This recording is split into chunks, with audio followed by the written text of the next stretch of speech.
자, 오늘 물두멍에 대해서 좀 공부를 하겠는데요. 우선 물두멍의 위치가 어딘가를 좀 조감도로 확인해 볼 필요가 있어요. 화면에 좀 띄워주세요. 우리 줌으로 예배하는 분들 보이시나요? 잘? 예. 보이면 고개를 예. 오케이 사인이 들어왔어요. 자, 잘 보시면 입구가 동쪽이죠. 예. 항상 문 입구는 동쪽입니다. 동쪽으로 들어가서 이제 처음에 만나는 장소가 번제단이 있는 곳이에요. 저기서 제물을 잡죠. 그러면 제사장의 손발에 갖은 오물과 피가 엉키고 튀겠죠? 그러면 약간 비껴 서서 위치에 있는 동그라미 하나가 있습니다. 바로 저 위치가 물두멍 위치예요. 그러니까 물두멍은 뭘 지나야 되죠? 번제단을 지나야 됩니다. 자, 이것을 요한복음 13장에서는 유월절을 앞에 두고 어린 양으로 오신 예수 그리스도께서 죽죠. 그러면서 요한복음 13장을 한번 좀 띄워주실까요? 요한복음 13장. 유월절 전에, 유월절은 마치 번제단의 짐승을 잡는 어린 양의 죽음을 상징한다고 볼 수가 있는데, 예수께서 자기가 세상을 떠나 아버지께로 돌아가실 때가 이른 줄 아시고 세상에 있는 자기 사람들을 사랑하시되, 어떻게 사랑하신다고 되어 있죠? 끝까지 사랑하시니라. 무슨 얘기냐 하면, 번제단에 희생의 제물이 잡아 죽여지면 제사장들은 저 성소 안으로 들어가기 위해서, 그러니까 물두멍은 정확히 번제단과 저 조그만 네모칸 안인 성소 사이에 위치해 있는 것이 물두멍이에요. 이 위치 자체가 굉장히 중요한 메시지를 갖고 있어요. 물두멍을 거쳐야만 성소로 들어가는데, 물두멍에서는 뭘 하냐 하면 씻는 것을 해요. 불결한 채로는 저 성소 안에 들어갔다가 제사장들이 들어갈 수도 없고 죽어요. 심판을 당해요. 그것이 오늘 본문의 핵심인데, 잠깐 17절을 보실까요? 오늘 본문. 그림은 나중에 한번 다시 보기로 하고, 여호와께서 모세에게 말씀하여 이르시되 너는 물두멍을 노수로 만들고 그 받침도 노수로 만들어 씻게 하되. 그러니까 물두멍의 물은 뭘 하는 기능과 역할을 맡았죠? 씻는 기능과 역할을 맡았어요. 그것을 회막과 제단 사이에 두고 그 속에 물을 담으라. 아론과 그의 아들들이 그 두멍에서 수족을 씻되 그들이 회막에 들어갈 때 물로 씻어 죽기를 면할 것이요, 제단에 가까이 가서 그 직분을 행하여 여호와 앞에 화제를 살을 때에도 그리할지니라. 이와 같이 그들이 또 뭐가 나오죠? 그 수족을 씻어 죽기를 면할지니. 자, 여러분 다시 요한복음 13장을 좀 띄워주실까요? 유월절 전이에요. 이제 예수님이 자기가 세상을 떠나 아버지께로 돌아갈 때가 이런 줄을 아셨어요. 그 세상에 남겨진 사람들을 위해서 사랑하시되, 어떻게 사랑하셨다고 되어 있죠? 끝까지 사랑하시니라. 마귀가 벌써 시몬의 아들 가룟 유다의 마음에 예수를 팔려는 생각을 넣었더라. 다음 절. 저녁 먹는 중 예수는, 이제 마지막 만찬이죠. 아버지께서 모든 것을 자기 손에 맡기신 것과 또 자기가 하나님께로부터 오셨다가 아버지께로 돌아가실 것을 아시고 저녁 잡수시던 자리에서, 우리말 성경에는 저녁 잡수시던 자리에서 그랬는데 사실은 식사 후에라는 좀 해석의 간격이 있습니다. 일어나 겉옷을 벗고 수건을 가져다가 허리에 두르시고 이에 대야에 물을 떠서, 자, 여기 뭐가 나오죠? 대야가 나와요. 이것이 바로 물두멍을 상징하는 아주 중요한 핵심 메시지입니다. 대야에 물을 떠서 제자들의 수족을 씻겨요. 발을 씻으시고 그 두르신 수건으로 닦기를 시작하여 시몬 베드로에게 이르시되 베드로가 이르되 주여 주께서 내 발을 씻기시나이까. 상식선에서 가능한 이야기죠. 가능한 반응이죠. 이러시면 어떡합니까? 스승이 제자들의 발을 닦다니요. 제가 오히려 선생님의 발을 닦아드려야 맞는 거 아니겠습니까? 누구든지 그럴 법하죠. 그런데 예수님의 반응이 굉장히 냉혹한 표현을 써서 중요한 얘기를 하세요. 다음 절, 예수께서 대답하여 이르시되 내가 하는 것을 네가 지금은 알지 못하나 이후에는 알리라. 다음 절, 다 같이 시작. 8절 시작. 베드로가 이르되 내 발을 절대로 씻지 못하시리이다. 예수께서 대답하시되 내가 너를 씻어 주지 아니하면 네가 나와 상관이 없느니라. 아니 뭐 발 씻지 말라 그랬다고 뭐 이렇게까지 할 거 있어요? 내가 이제 떠날 때가 됐으니까 네 발 씻겨줘도 된다. 뭐 이래도 될 텐데 내가 네 발을 씻기지 않으면 너하고 상관이 없느니라. 시몬 베드로가 이르되 주여 내 발뿐 아니라 손과 머리도 씻어 주옵소서. 이건 손과 머리라는 것은 그럼 아예 모욕을 시켜 주시죠. 이렇게 된 거예요. 하여간 이 배 씨는 냉탕 온탕 왔다 갔다 하는 데는 선수예요. 굉장히 정서가 저쪽에서 이쪽으로 왔다 갔다 해요. 그러면 아예 모욕을 시켜 주십시오. 이렇게 된 거죠. 자, 10절 다 같이 시작. 예수께서 이르시되 이미 목욕한 자는 발밖에 씻을 필요가 없느니라. 온 몸이 깨끗하니라. 너희가 깨끗하나 다는 아니니라 하시니. 아주 중요한 얘기입니다. 이미 목욕한 자는 무슨 뜻입니까? 이미 구원받은 자는 뭐밖에 씻을 필요가 없느니라?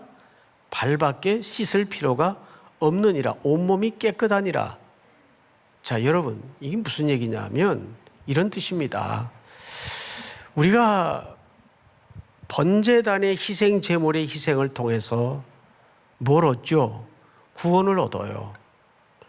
근데 구원을 얻었다고 하루아침에 사람이 100% 완전해지면 얼마나 좋겠어요. 예수 믿은 지 20년, 30년, 40년이 되는데도 우리 속이 그렇게 쉽게 바뀌어요, 안 바뀌어요? 안 바뀐단 말이에요. 사도 바울도 다메섹 사건 이후에 자기 안에 율법의 사람과 육의 사람과 영의 사람이 싸우는 갈등을 겪어요. 그래서 오호라 나는 공고한 사람이로다. 이 사망의 몸에서 누가 나를 건져내라. 우리 주 예수 그리스도로 말미암아 이김을 주시는 하나님께 감사하노니. 우리가 번제단의 희생제물의 죽음을 통해서 구원을 얻지만 우린 또 세상 밖에 나가서 지난주 예배를 통해서 우리가 또 결심도 하고 각오도 하고 그래 맞아 그렇게 살아야 돼. 사도 바울처럼. 그런데 또 월요일 날부터 일터나 현장 삶의 장소로 나가서 살다 보면 또 막 때국물이 묻고 먼지가 묻고 바람에 상처를 당하고 그래서 금요일쯤 되면 너덜너덜 해가지고 이 금요 기도 이 밤에 이렇게 모니터 앞에 앉아 있는 것만 해도 기적일 정도로 거의 탈진 상태에서 누더기가 되어 앉은 데 심령의 공고한 모습을 보는 거죠. 흙먼지가 잔뜩 묻어가지고 그걸 어디다 씻으라는 거예요? 예. 물두멍에 물로 그것을 씻어야 돼요. 그래서 물은 씻는 기능이에요. 여러분, 바로 번제단, 그래서 다음에 물두멍이 있도록 돼 있어요. 그래서 요한복음 13장 1절 2절을 보시면 아까 제가 강조해서 읽었던 중요한 얘기 하나가 다시 확인될 겁니다. 2절을 한번 띄워주실까요?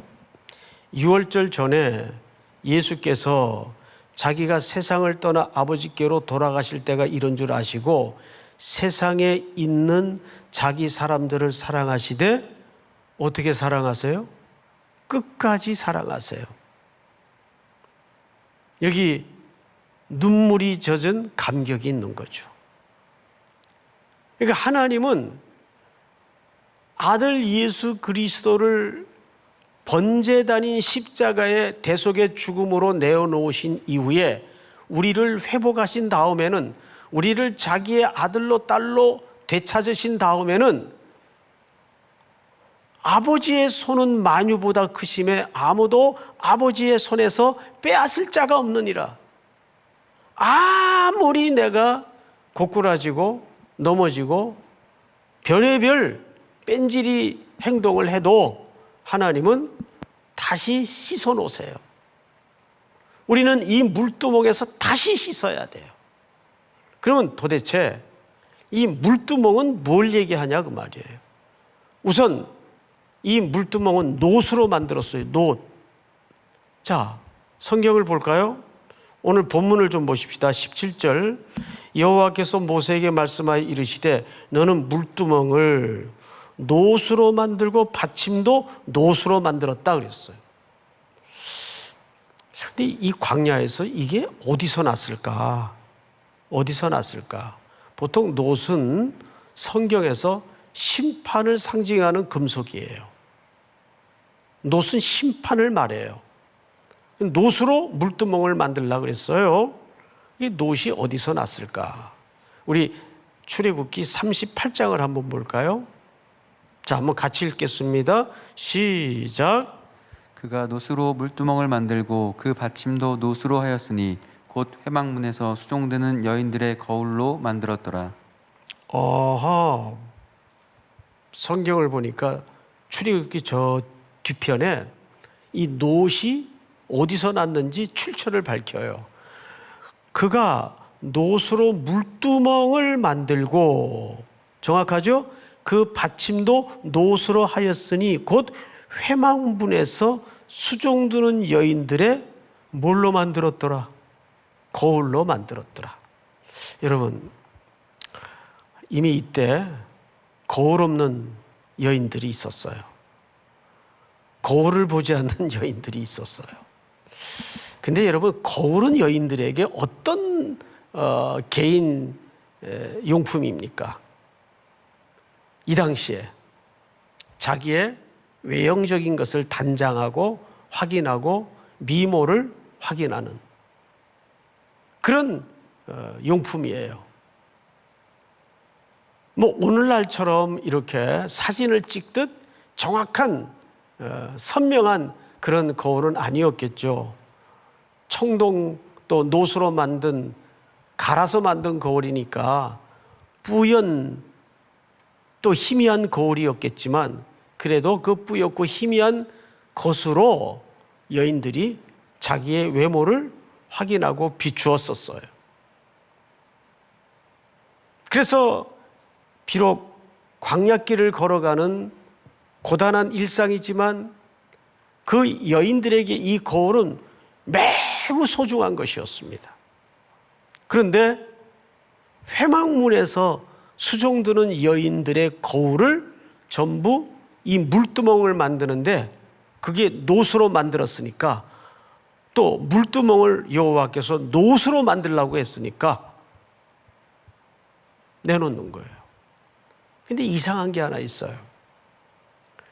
이 여인들이 회막문에서 수종드는 여인이라고만 소개를 했지 어떤 일을 하는지 이름도 1절 성경에 소개되질 않아요. 두 가지가 기록이 없어요. 첫째, 이름이 없어요. 두 번째, 뭘 섬겼다는지 기록이 없어요. 그런데 이 여인들의 이름 없는 헌신과 순종을 통해서, 드림을 통해서 여호와의 성전의 기구가 만들어져요. 그 여인들이 바친 노수로 물두멍이 형성이 됩니다. 그러면 이 여인들은 아무래도 공동체에서 약자의 신분이다 보니까 강제로 강요해서 내놨을까? 그렇지 않아요. 출애굽기 25장에 보면 어떻게 드렸는지 밝힙니다. 자, 한번 읽어볼까요? 여호와께서 모세에게 말씀하여 이르시되 이스라엘 자손에게 명령하여 내게 예물을 가져오라 하고 기쁜 마음으로 내는 자가 내게 바치는 모든 것을 너희는 받을지니라. 모세가 그래서 이 회막에 수종되는 여인들의 그 소장품인 애지중지하던 노소로 만든 고울을 받았다면 이 여인들이 최소한 강제로 드린 것은 아니에요. 기쁜 마음으로 즐거이 예물을 드린 것이다 그 말이죠. 그것이 물두멍이 되어서 제사장들이 손발이 더러워지면 그 물에다가 씻어서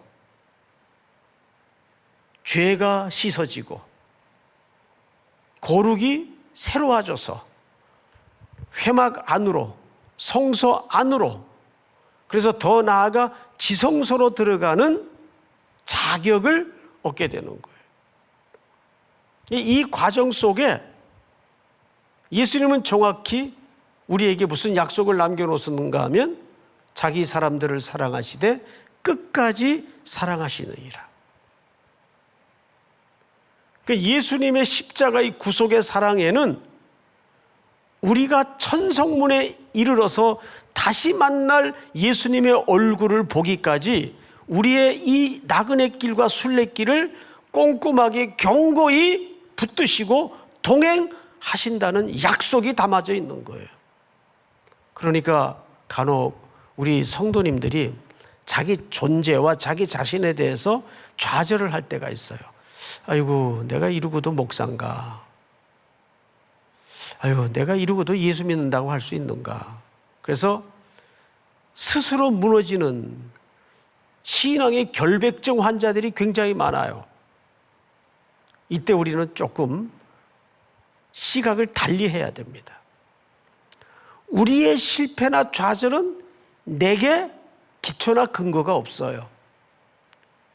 내가 무너질지라도 하나님은 다시 우리를 끄집어 올려서 그의 지팡이의 막대기로 우리를 건져 올려서 다시 가던 길을 걷도록 만드시는 분이 우리의 목자 되시는 여호와 하나님이신 줄을 믿으시기 바랍니다. 6월절 전날 밤, 잡히시기도 전 전날 밤 예수님은 제자들에게 그 약속을 하셨어요. 자기 사람들을 사랑하시되 끝까지 사랑하시니라. 이것이 물두멍을 통해서 약속한 내용인데 그 퍼포먼스가 대야에, 그래서 물두멍은 성경에 대야라고도, 물대야라고도 묘사를 하고 바다라고도 묘사를 합니다. 제자들의 발을 씻기는 거예요. 왜? 이제 그들은 구원받았으니 매일매일 물로 거룩히 씻기는 성화의 과정을 이루어 가야 돼요.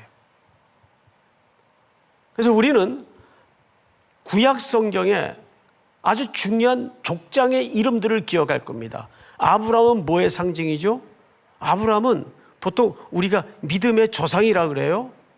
항상 설명해, 믿음이 좋아서 믿음의 조상이 아니라 믿음이 얼마나 처음부터 끝까지 하나님의 설득 작업인가를 가장 잘 설명할 수 있는 인물이 아브라함이라고 그랬어요. 야곱은 뭐예요? 그는 택함을 받은 인물이지만 그럼에도 불구하고 야곱 속에는 얼마나 아직 세속적인 가치와 자기 중심적인 이기적인 가치가 속속이 베껴서 하나님이 그것을 뽑아내는데 야곱의 평생에 걸쳐 뽑아내요.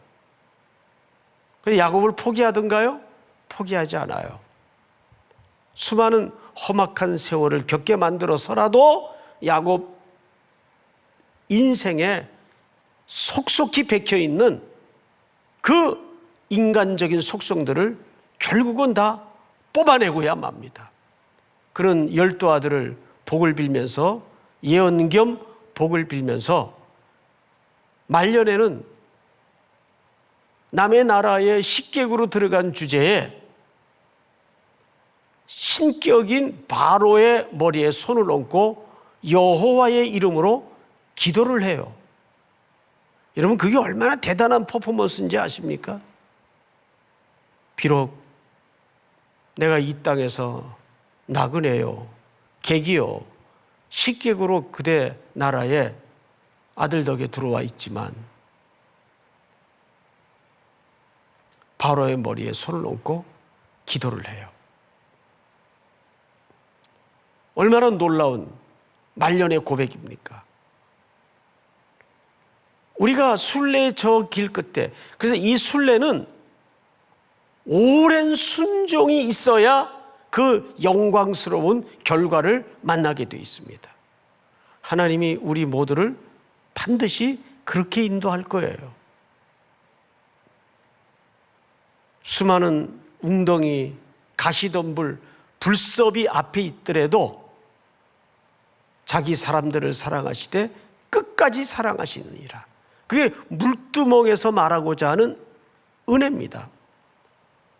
자, 그런데 이 물두멍은 또 하나 특징이 있는데 뭐냐 하면 성경을 다시 보십시다. 18절. 너는 물두멍을 노수로 만들고 그 받침도 노수로 만들어 씻게 하되 그것을 회막과 제단 사이에 두고 그 속에 물을 담으라 그랬어. 물을 담으라. 성전 안에 기구들을 지금까지 쭉 우리가 살펴봤단 말이에요. 근데 전부 공통적으로 정확한 설계도와 정확한 규빗이 명시되어 있습니다. 그런데 이상하게 이 물두멍만은 오리지널 설계도가 규모도 없고 양도 제시되어 있질 않아요. 열왕기에 나타나 있는 솔로몬의 성전의 물두멍은 후대에 기록된 겁니다. 모세의 율법에 명시된 물두멍의 사이즈는 크기도 없어요. 그 안에 당연히 물을 얼마 넣어라 한 것도 없어요. 왜 치수와 규모가 기록되어 있지 않았을까요? 이런 이유가 있습니다. 무한한 하나님의 자비, 한이 없으신 하나님의 자비와 한이 없으신 하나님의 은혜와 능력을 이런 표시하지 않는 방법으로 설명하고 싶었던 겁니다. 마태복음에 보면 베드로가 묻죠. 얼마나 용서해야 됩니까? 70번씩 7번이라도. 그러니까 490번만 용서하라는 말이 아니죠. 무한대의 용서를 갖고 있습니다. 예를 들어서 여기 물두멍에다가 제사장 1인당 5번밖에는 못 씻는다. 그 이상은 안 돼. 세상은 그렇게 한정을 짓고 규정을 해요.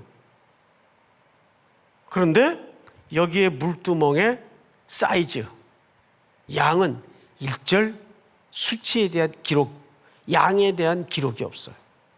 그것은 결국 하나님의 무한하신 용서를 얘기합니다. 그렇다면 도대체 마지막 결론으로 이 물두멍 안에 물을 담아서 거기에서 씻는다고 했는데 이 씻는 행위가 성경 전반에 걸쳐서 뭘 얘기하고 싶은가? 우리 성경을 좀 보도록 하십시다. 우리 에베소서 5장 26절을 한번 보십시다. 성경에서 물을 어떻게 설명하는가? 이는 곧 물로 씻어 나오죠? 말씀으로 깨끗하게 하사. 자, 뭐와 무엇을 어떤 단어를 동격으로 놓고 있습니까? 물과 말씀이에요.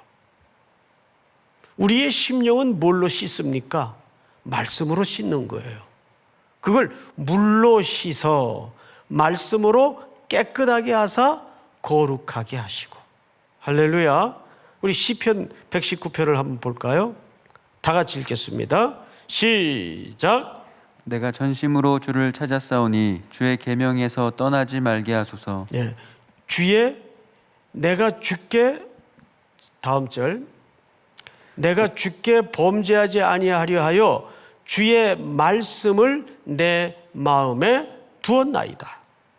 다음 절, 여기가 끝인가요? 여기에 주께 범죄하지 아니하려 하여 주의 말씀을 내 어디에 두었다고요? 마음에 두었다 그랬어요. 자, 한 군데만 더 보죠. 요한복음 17장 봅니다. 시작. 그들을 진리로 거룩하게 하옵소서. 아버지의 말씀은 진리니이다. 예, 우리를 깨끗하게 만들고 우리를 거룩하게 만드는 것은 진리의 말씀이 가능하게 합니다. 요한복음 15장을 한번 볼까요? 15장에 보시면 너희는 내가 일러준 말로 이미 뭐하여졌으니 깨끗하여졌으니. 할렐루야. 자, 우리 디모데전서 4장을 한번 보십시다. 디모데전서. 하나님의 말씀과 기도로 뭐하여짐이라? 거룩하여짐이라. 결국 이 대야 안에 담은 물에 갖는 상징적인 기능은 뭐예요? 하나님의 말씀이에요. 구원받은 자는 그래서 날마다 이 순례길을 가면서 필요한 것이 살아있는 하나님의 말씀을 매일 신비에 새겨 넣어야 돼요. 이렇게 우리의 손발을 전부 다 묶어놓고 만날 수도 없고 갈 수도 없고 올 수도 없고 장래가 나도 이제는 오고 갈 수도 없는 상황이에요. 이때 우리 성도들이 뭘 해야 되겠는가? 여러분, 예레미야가 망해가는 조국을 바라보면서 아나돗에 밭을 사죠. 말이 돼요? 이제 곧 망할 텐데 그 밭을 왜 사요? 하나님의 언약을 알고 있기 때문에, 하나님의 회복의 언약을 알고 있기 때문에 아나돗에 밭을 예레미야가 사요. 우리는 자기 사람들을 사랑하시되 끝까지 사랑하시면서 대야에 물을 담아 제자들의 발을 씻겨 나가시는 예수님의 사랑과 예수님의 능력과 예수님의 약속을 믿으십니까? 그렇다면 우리가 지금 할 수 있는 최고의 액션은 아나돗에 밭을 사는 행위예요.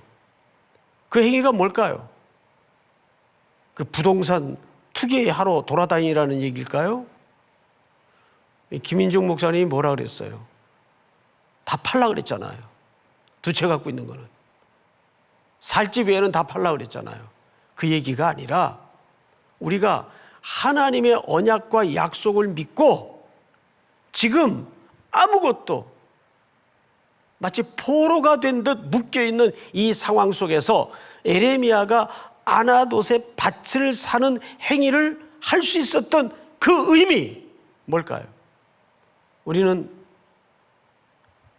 지금만큼 하나님의 말씀을 읽고 듣고 씹고 맛보고 할 수 있는 절호의 기회가 없어요.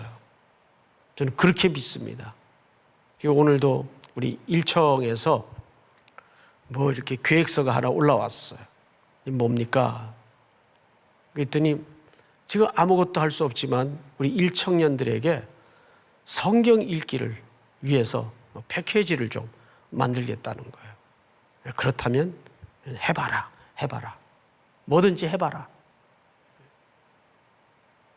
저는 확신합니다.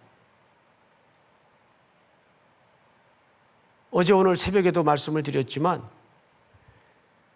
지금이야말로 한국교회가, 우리 성도들이 신앙에 대해서, 교회에 대해서 본질적으로 돌아갈 수 있는 위기가 아니라 절호의 기회입니다. 믿습니까? 그동안 지나치게 과잉되고 과열되었던 모든 한국교회 거품들을 걷어내고 우리가 이거 아니면 죽겠구나, 그 마지막 붙들 수 있는 게 뭘까? 하나님 앞에 최고의 예배자로 세워지는 것이고, 지금처럼 아무것도 묵힌 채 할 수 없을 때 살아있는 하나님의 언약에 우리의 모든 오감이 집중할 수 있는 절호의 기회입니다. 믿습니까?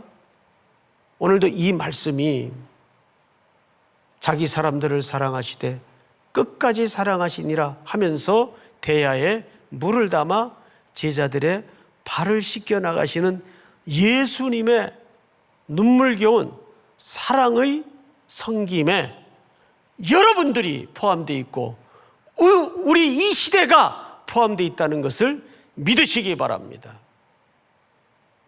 백신이 개발되면 좋죠. 백신이 5천만 명분 확보되면 좋죠. 그것이 우리를 살리는 게 아니에요. 백신보다 더 중요한 영혼의 백신, 하나님의 말씀. 하나님의 말씀을 주사로 머리부터 발끝까지 꽝꽝꽝 맞아야 됩니다. 믿습니까? 오늘 이 약속을 붙들고 또 처소에서 하나님 앞에 계획을 가지고 가장 혹독한 시기에 아나돗에 밭을 샀던 예레미야의 그 언약을 붙드는 삶의 결단을 여러분 생활 속에서도 결단해내는 은혜가 있기를 주님의 이름으로 축복합니다. 우리 기도하겠습니다. 다 같이 기도하겠습니다.